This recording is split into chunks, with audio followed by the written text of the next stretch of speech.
honored to be the next after this very interesting presentation that fits quite well, as you said, to my topic. I'm trying to share my presentation. Let's hope for the best.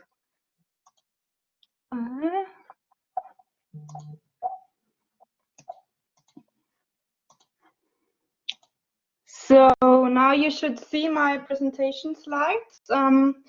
My presentation has the title Moana Made Waves Across the Pacific, representation of oceanic identities in the Disney movie Moana. And I really want to start this presentation by a quote from the Hawaiian anthropologist Marata Kitikiri Tamara. Moana made waves across the Pacific, big ones. So the reason why I chose this quote is that it perfectly describes the debate the Disney movie Moana has caused in Oceania. So, as you probably can tell, the movie led to very different opinions from Pacific Islanders in their representation in the movie. And exactly this debate is going to be in the focus of this rather short presentations. And I just want to tell you in the beginning that there is no field work included, so my findings are only based on literature research, and I used various articles from indigenous social scientists to show this debate. Also, actually, I have to make a confession. I'm not quite sure how often I actually have seen this movie. I know most of the songs by heart, and I love it almost every joke repeatedly when I watch the movie. So you could really say that Disney got me. And of course, as an anthropologist, I was questioning my own excitement of this movie, and I couldn't help but wonder how actually Pacific Islanders think about this movie and how they feel with their representation in the movie. So what I did is I started in spring 2020 to write a seminar paper about this very topic. And this included the research question, how are Oceania and Pacific Islanders represented in the popular Disney movie Moana? And how do Pacific Islanders feel about this representation? So, as you can probably tell, my research interest was the movie Moana, and I'm not quite sure how many of you have seen this movie, so I decided to give you a short glimpse of this movie and show you at least a part of the trailer. So you should see the movie now, the trailer. I hope you could enjoy this trailer. And as you've probably seen, Moana is a Disney movie. It's an US-American computer animation movie, and it came to the cinema worldwide in 2016. And the story of the movie takes place exclusively in the Pacific, namely on a fictional Polynesian island called Motunui. And it tells the story of Moana, which is a young girl and successor to the chief of the island. But unlike the rest of the village, which have forgotten or repressed their roots as navigators, Moana feels a very strong connection to the ocean. And to fulfill her grandmother's last wish, she tries to sail across the reef and searches for demigod Maui in order to save the island from an impending catastrophe. And as you could probably tell, Moana is made about Oceania or got inspired by Oceania.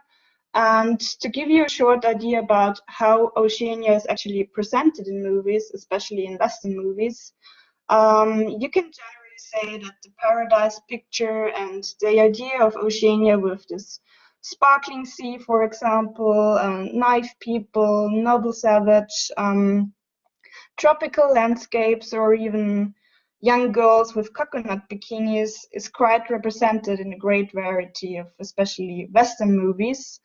And there's a problem with such simplistic representation. And the problem is that as a lot of events in the colonial history of Oceania have shown, that if indigenous people are portrayed in that simple way and without agency, it leads to a legitimization of the appropriation of their islands, as you could have seen in colonial times. And Of course, as a master of storytelling and fantasy creation, Disney very often struck into this kind of paradise notch, and yeah, Disney faced a lot of criticism in the past for movies or series that got inspired by Oceania.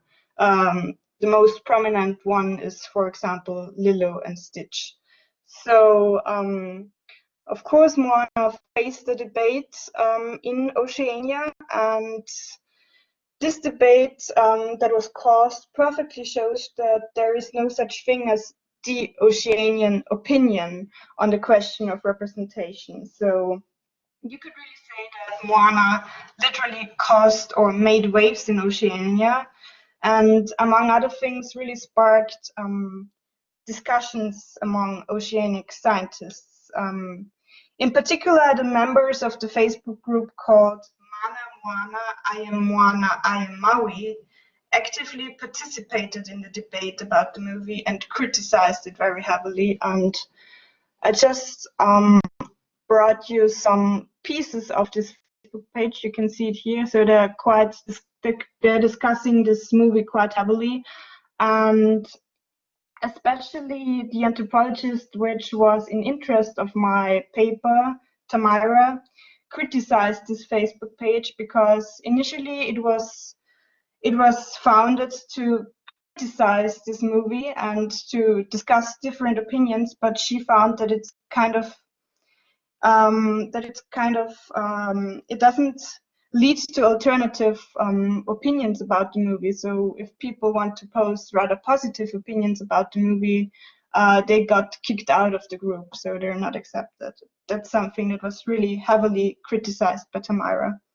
And as you probably think, there are not only negative points about the movie, there were mentioned a lot of positive points I found while doing research with various articles. And I think that the idea that I found in some articles that Moana is a more cultural theft has to be seen really critical, because in my opinion it kind of pushes Oceanians into a very passive and defensive role, and gives the idea that there is only one correct way to present the Oceanian way of life or culture.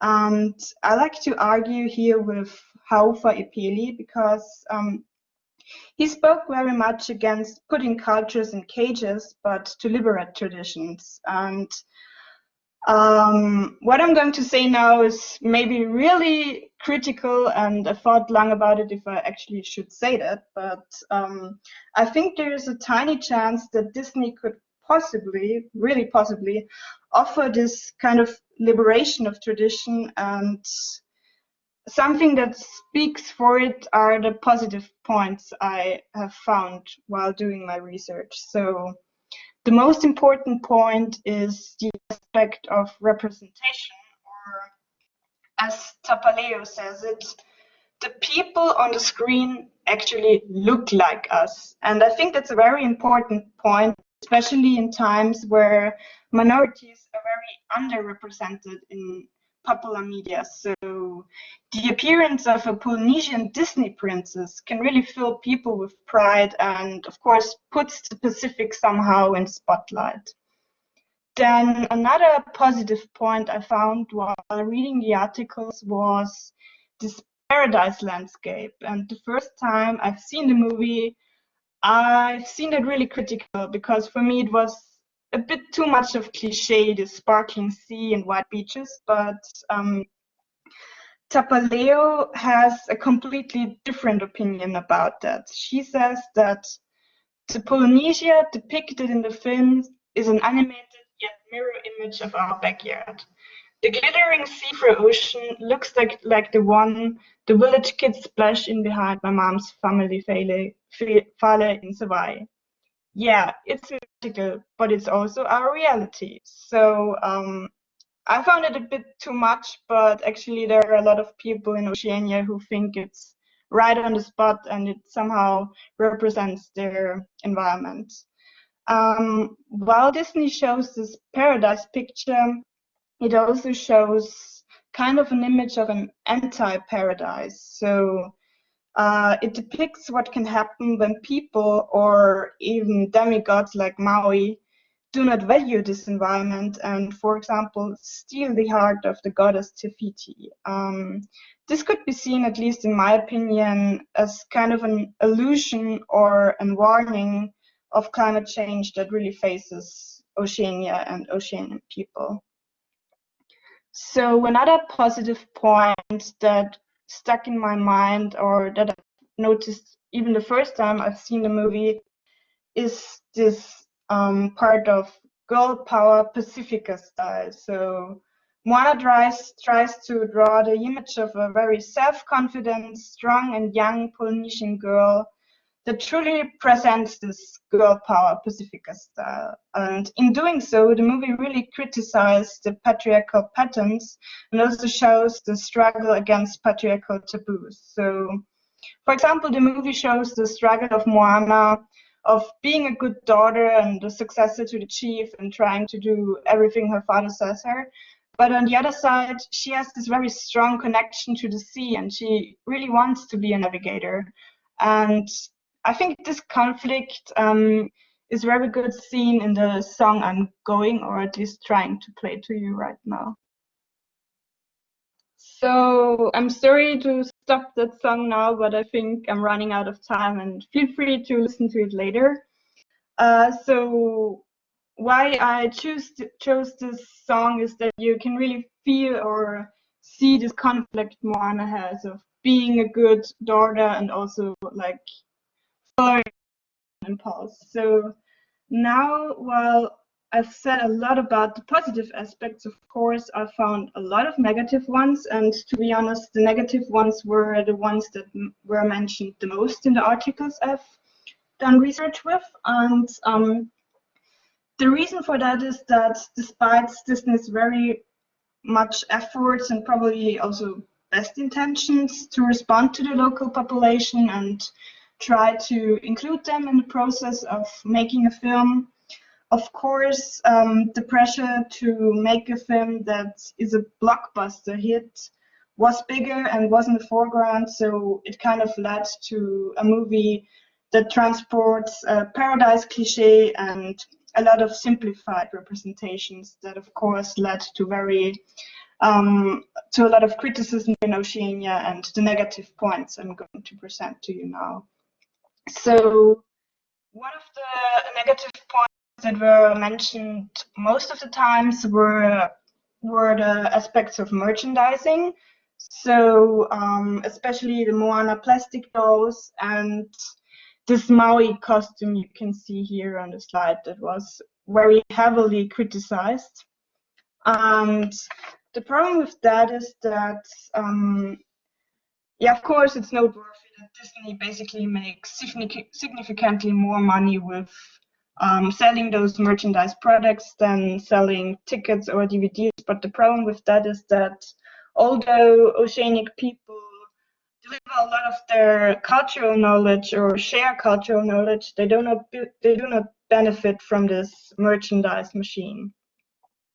And another negative point that I could find in the articles was, of course, the one of stereotypes, or Gata is saying it, Moana fetishizes the culture, creates false ideas of who we are and where we come from. And with this, Nagata addresses a drastic problem of the film. So, although Moana or the movie doesn't tell us at which time the movie is playing, it kind of draws the picture of an old colonial idea of Polynesia, in which time stands still and the island of Motunui corresponds to the colonial fantasy of the South Seas. So you have noble savage, you have exoticism, and you have paradise. And those elements can already be seen at the beginning of the film. So you have men that were all dressed exclusively in skirts, you have clam necklaces, and all the people seem to eat raw bananas, coconut, fish, and pork almost all the time. So they kind of live in this pristine island. They're happy, they only laugh, sing, and dance the whole day. And also something that I'm seeing very critically is the fact that the protagonists of the movie are in no way portrayed as sexual or loving beings, and with this you kind of take the people away their most important biological component, and in doing so it feels like the people in the movie are less human but more like cute animated Polynesian girls and boys. So that could be seen really critical in my opinion. And the last negative point I want to present to you is the problem of homogenization, or as Lyon and Tengen address it, all Pacific Islanders are not Hawaiian, and that's a problem a lot of Western, especially Western movies that deal with Oceania have. So they only present the Hawaiian or Polynesian way of life or Polynesian people, and they do not take account the other side or the other island of Oceania. So people who watch those movies kind of get the idea that there is only Hawaii and Polynesia, and that's everything of Oceania. And you can really see that in Moana in the figure of the demigod Maui, because right at the beginning he says, "I am the most important demigod of whole Oceania," and of course that's far from the two. You can't say that, because it gives a completely different impression of Oceania and the system of belief. So after saying that, I think it also makes sense to shortly present you which role Oceanian people had in the process of making this movie. And I'd like to use the term of pacification. And this was especially used by the Samoan artist Yuki Kihara, and she used this term in order to show the intensive involvement of various indigenous people in the movie, and also contrasts the criticism of Disneyfication of indigenous knowledge. So for example, all but one roles in the film were cast by actors from Oceania, and also the soundtrack of the film was co-produced by the Tokelau and Tuvalu-born musician Opetaya Fuai. And Disney also created the so-called Disney Ocean Trust. That's a group of experts from Oceania, and they should lead the film on the right track and deliver or share cultural expertise. And the trust was very heavily criticized from Oceanian people in advance of the film even. And it also was argued that the presence of brown advisors doesn't turn a film by white directors into a brown story, which is of course true, and which is also a bit critically because the trust was founded by Disney and they also picked the experts. So they had it in their hand which experts are going to deliver their cultural expertise. And last but not least, I have to come to a conclusion, of course. So as you've seen, there are a lot of different opinions about the movie, and the concern of leaving a film empire like Disney to tell these ocean stories is of course evident in the debate. And perhaps, as Tamira already suspected it, I could say that it isn't only a question of which story is told and which details are correctly or incorrectly presented, but how the story is told and the film is made. So, and here, despite all the criticism Disney faces, it kind of becomes apparent that at least a first step has been taken in the right direction, but to say or to decide if this step was big enough isn't part of this presentation and shouldn't be part of it, because I think it's the Oceanian people who have to decide if it's good enough or big enough or not. So, well, after saying that, thank you very much to listen to my presentation, and yeah, feel free to ask me any questions you want, and here are also the resources I've used for this presentation. Yeah, thank you.